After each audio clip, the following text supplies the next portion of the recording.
Take 15, a Take 3 Wrestling podcast. It is SummerSlam Day. That's not what we're here to talk about. I am joined for the first time in like a week and a half on the daily shows by the one and only Joe Lopez. Joe. Hey, what's up? It's hot in Florida. Yeah, I mean, I'm literally walking outside in Florida right now, so yes, I will agree with that assessment. But I walked from the store to the car to record, and I think I started dripping. Oh, Jesus. So you did your best John Morrison impersonation? Johnny Drip Drip. There you go. Yeah, I'm making my return to these daily podcasts like someone else made a return to pro wrestling last night. Just saying. Yeah. If you haven't listened already, Ernest did a solo pod about the return of one CM Punk. We'll definitely talk about that more on the main show, especially with his appearance on Dynamite. So we're not gonna triple up on the CM Punk discussion here. We're here today to talk about something we weren't able to talk about on the big show on Thursday with Jim, and that is the preview for NXT Takeover number 36, which is tomorrow night from the Capitol Wrestling Center in Orlando. Let's start with the pre-show match that was announced earlier yesterday on social media. It will be the Trey Baxter versus Ridge Holland match. I don't know what that means. I don't know how these guys are like, hey, let's wrestle at the show. Like, I don't know how this is being built. Like, yeah, I mean, who are they? I don't even know. Well, Ridge Holland was the one that took out Adam Cole that was part of McAfee's stable until he hurt himself. Oh, okay. That has now aligned himself with Oney Lorcan and the Bruiserweight. And he's wrestling with some random dude? Who was in the breakout tournament. Okay. It's a Ridge Holland squash match. Yeah, that's random to have on. At least it's on the pre-show, I suppose. Exactly. They're trying to give us something to, not turn off the pre-show. I don't know. I've got nothing here. Yeah, that's a weird one. That feels like more of the direction of where NXT might be going. Yeah, younger guys getting them some time in the ring. If that's the case, I get it, but yeah. It's not exactly exciting to watch. Not especially when you have the rest of these matches. Let me know the rest of these matches that have been announced. So let's go right to the main show. We'll start for the $1 million title. It is the champion one L.A. Knight versus Cameron Grimes with the $1 million man Ted DiBiase. If Grimes loses, DiBiase becomes L.A. Knight's butler. So here's my thing. I've enjoyed this feud a lot. I've enjoyed the story a lot. I feel like I don't know that I needed to see them wrestle at another TakeOver. Like, their last match at TakeOver was pretty good. And then they had that match during, what was it, Great American Bash or whatever. Yeah. So, I mean, they've had their big moment matches. They had a ladder match for the fucking title. Like, why are we having another match? That's what I'm saying. Yeah, like, that kind of felt like it was the crescendo of where this feud needed to be. And, yeah, you've had Cameron Grimes doing the whole, like, assistant thing. And it's been fun. It's been fun on the TV. But I don't know. Like, they either should have, like, kind of made it go longer, and maybe the next time we saw these guys fight be in like October or November or something. Yes. But I don't know. I don't need this again right now. Like, I'm sadly not excited for it because I just kind of feel like, okay, I've already seen this. Yeah. For my sake, I hope Cameron Grimes wins because then maybe this will be over. Yeah, I hope so too. But I don't know what you do with these guys after that. Then, like, they really would have been better off building it longer at this point. If it was going to be a long-term storyline, let it be a long-term storyline. Yes, I agree. But this is the match that I wanted to start with because the conversation that I wanted to have is this the match that should have not have been on this show and been replaced by either MSK versus Imperium from Tuesday night or even the 6-man tag match that's being built between the Legado del Fantasma and Hit Row Records. Yeah, I absolutely agree. And the fact that that's not on TakeOver is actually a crime. That's been one of the top storylines they've been building for like at least a month or two now. Yes, it's a real Cameron Grimes if that match is not on the show. Yes, no, 100%. All right. We'll talk about next the NXT Women's title. It is the champion Raquel Gonzalez versus her former running mate, Dakota Kai. Dakota turned at a NXT show by hitting the Haluva kick on Raquel in the corner after Raquel said there was no one left for her to beat in NXT. I don't think that this is going to be a one and done, No. so I don't think Dakota wins. Yeah, I think you're probably right about that. I mean, I don't know where there's more value, if there's more value in Raquel retaining the title and then you get a follow-up match from that aspect, or if there'd be more value in Dakota winning the title and you getting a follow-up like that. Because Dakota is the heel here. Like, I know it kind of doesn't necessarily feel like it, but she is the one who kind of betrayed her friend and stabbed her in the back and all of that. So at the end of the day, she is the one who, if the storyline's going to continue, like I always, and maybe I'm wrong about this, like this might just be my personal opinion on wrestling booking and what I like as a fan versus the way things tend to be. But I feel like when you're telling a story, once the good guy wins, you're kind of, that's it. Like the bad guy doesn't get necessarily a second try if the good guy wins. So I always feel like if you're going for a long-term story, you have the bad guy win chapter 1, because otherwise, like, what are you doing? And again, right now, like, look, Star Wars literally proved me wrong because the Luke Skywalker and his company, they win at the end of episode 4, and then it's the Empire that strikes back in episode 5. So what the hell do I know? I think there's going to be some title changes on this show. So I think for the sake of not having like every title change hands, I'm going to take Raquel to retain, but I can see Dakota getting disqualified. I can see that too. I think that's very likely. I think you're right. Raquel's probably going to retain one way or another. Yeah. All right. So the NXT United Kingdom title. It is the man, the myth, the legend. It is Walter defending the title against Ilya Dragunov. Walter, who is on his 867th day as the United Kingdom champion. I know a lot of that was during the pandemic and everything, but it's still impressive to be a champion for almost 3 years. Yeah, no, it's extremely impressive. It's probably the match I'm most excited for on this whole show, too. If it's not the most excited I'm for, it's in the top 2. Yeah, no, I mean, and mainly because, look, the last time these two had a match against each other, it was one hell of a match. It was a banger and a half. And if I'm remembering correctly, I mean, did it even have fans? Or No, was that one of those shows? I think it was closed off from the fans. That's what I'm thinking, too. So this is the first time, now granted, we're in the, what is it, the Capital CWC Wrestling Center, or whatever they call it. Yeah. So it's not like it's going to have like 17,000 fans. It's going to have like 200 fans.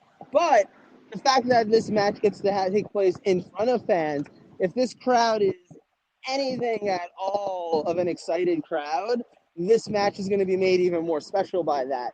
So I'm really excited to see what they can do with their Act 2. I am too. From the standpoint of what's next, I think what's next is Dragunov is going to go back to the United Kingdom. So with that being said, I think it's time for the title change. I think we found the guy to dethrone Walter.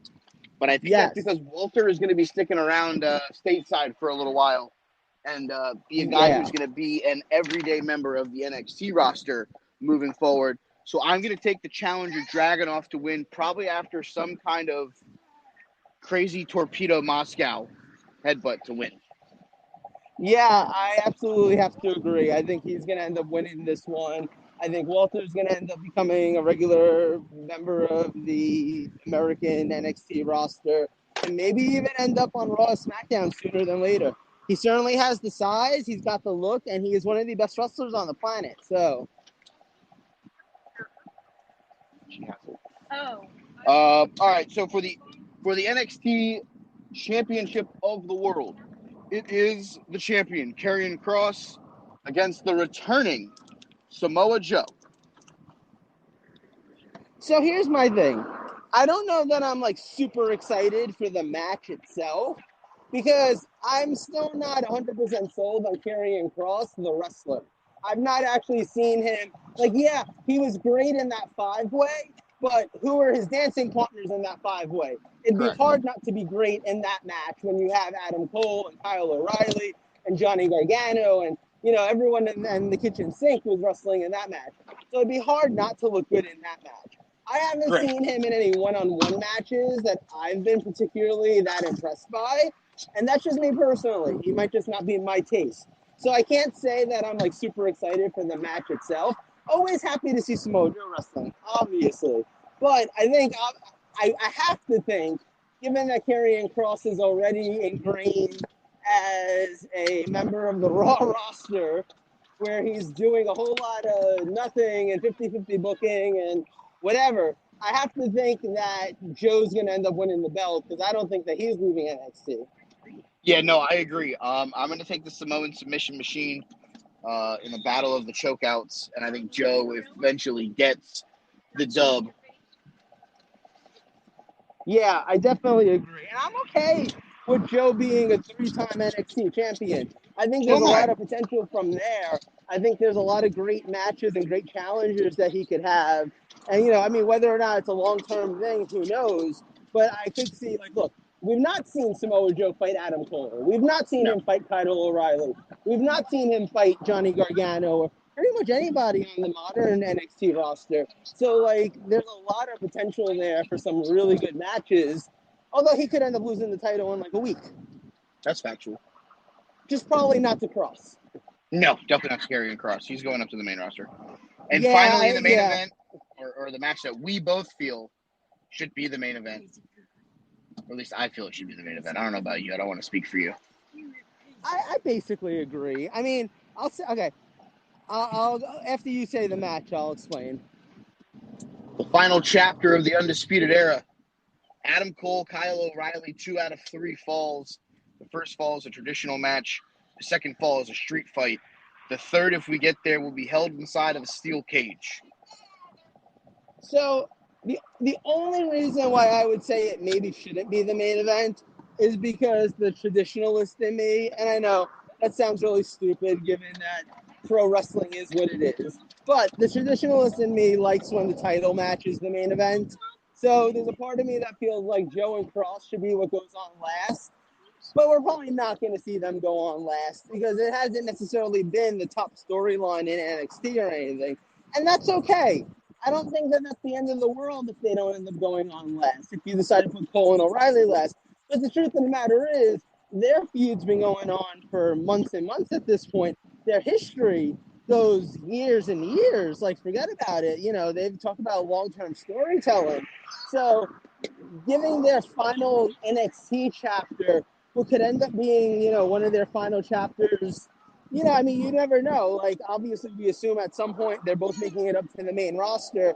We don't know they're going to end up on the same brand. We don't know that they're going to end up both sticking around in the company. We don't know these things. So this literally could be the last time we see them wrestle, period. So given that and given the stakes and, the fact that it's 2 out of 3 falls, it's like the Austin Triple H match from No Way Out 2001. So, I mean, given all of that, yeah, it probably belongs as the main event. Yeah, I'm all in on on this being the main event with Adam Cole and Kyle O'Reilly, the final chapter, I said, of the Undisputed Era. That being said, Kyle wins the first fall. Adam wins the second fall. Kyle escapes to win the third fall and ends the Undisputed Era once and for all. And that may be the last time we see Adam Cole in gold and black. Yeah, I have a feeling the only way I could see it being different, I think you have to have Kyle win. I think that Correct. Kyle's not leaving NXT anytime soon. So you got to have him be the guy who gets the W because then all of a sudden he's a potential challenger for Samoa Joe or Karrion Kross or whoever's still the champion at the end of the night. He's definitely going to be one of the staples, one of the pillars of NXT going forward for at least a little while. So you gotta put him over big, and there's very few people you can go over in NXT right now that are bigger than going over Adam Cole. So I'm going to agree with you on that. That said, I wouldn't be mad at Cole sticking around to be Samoa Joe's first challenger or something like that. And I think you can even accomplish that with him losing to Kyle here. So, because, I mean, what is Adam Cole? He's a former 2-time champion already.